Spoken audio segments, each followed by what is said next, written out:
John, the equity market is swinging wildly due to the volatility. Are things placid over in the muni bond world? Munis have had some of their own volatility as well, not as much. Munis sold off a bit in the month of April due to the tariff announcements, due to treasuries becoming more volatile. But cash flow is coming back into the asset class and things are starting to stabilize at some fairly attractive yield levels right now. So would I rather own munis at these levels or treasuries or corporate bonds, junk bonds? Why would I want munis as opposed to other bonds right now? Well, I would say 2 or 3 main reasons. First of all, it depends on your tax status. So for taxable accounts, particularly for individuals in the top tax bracket, the tax exemption is very compelling. In addition, if we're headed for some period of economic volatility or potentially a slowdown, munis tend to hold their value very well, and they tend to hold up very well in terms of their credit quality because they provide essential services and basic U.S. infrastructure. Are the states in good financial shape? We keep hearing about massive federal deficits, and there's trillions and trillions of dollars that the government owes. What about the states? 20 years ago, the muni total debt outstanding was at just over $4 trillion, and today it is also about $4.2 trillion in total debt outstanding. 49 out of the 50 states have a balanced budget component of their constitution, so munis are not issued for deficit financing the way treasuries are. In addition, munis have record revenues, over $2 trillion. Those revenues are still growing.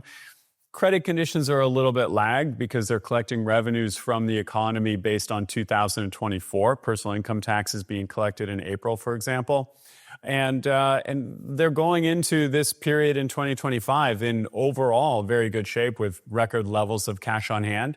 So it's not necessarily perfect. It's a very fragmented asset class, but in general, the states are in pretty good shape right now. And do you prefer GOs, which collect those taxes, or revenue bonds? Do you like the sewers and airports, et cetera? Well, I think there's actually more opportunity in revenue bonds. GOs tend to be the gold standard. They tend to be the safest component from a credit standpoint. Highest rated, lowest default rate. They have controls over their budgetary processes. But as a result, you're probably looking at lower yields in GOs. The revenue bond area is very, very diverse, and that can also create some additional yield opportunities in BBB rated bonds and things like that. Can you talk a little bit more about where you're seeing value in the market right now?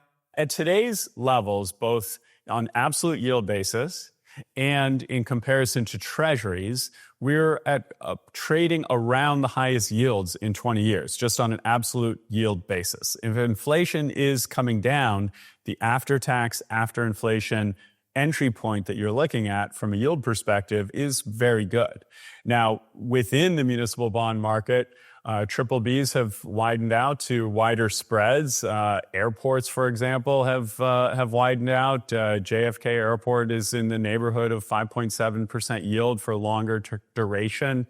LAX Airport, similarly, for longer duration. So BBB airports could be one area. BBB rated toll roads could be another area. And also non-rated basic infrastructure bonds can be an area too.